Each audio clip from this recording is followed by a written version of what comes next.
10,000 টাকায় ব্যবসা করা সম্ভব? যায় যায় যায়, একদম যায়। সেই জন্য আর উচ্চস্বরে উচ্চ গলায় ফিরে এলাম দুই ভাই তোমাদের জন্য। হাজারো মানুষ দিচ্ছে আমাদের কাছ থেকে।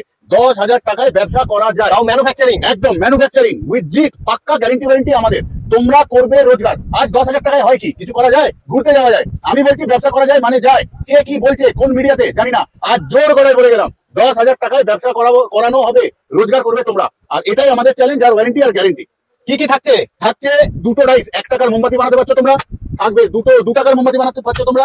থাকবে এক বান্ডিল 2.5 থেকে 3 কিলো সুতো। থাকবে 8 কিলো মোম। থাকবে 200 পিস বক্স, মানে 200টা বানাতে পারছো তোমরা। এই প্যাকেজের ছবি স্ক্রিনশট তুলে নাও, ওজন করে রাখা হয়েছে মোমের টুকরো, সুতোর বান্ডিল, সবটাই পাবে তোমরা। এক চুল এধার আর এক চুল ওধার হবে না। তাহলে আশা রাখলাম তোমাদের এখান অব্দি আসার। আজ যদি বসে থাকো আর কিছু বলার নেই, গ্যারান্টি ওয়ারেন্টির সাথে রইলাম তোমাদের সাথে। আজ যাচ্ছি কিন্তু আবারও আসবো তোমাদের ভালোবাসার দুনিয়ায়। এতক্ষণ কথা বলছিলাম অমিত কুমার মন্ডল। অনেক কুমার মন্ডল। ভালো থেকো, সুস্থ থেকো সবাই।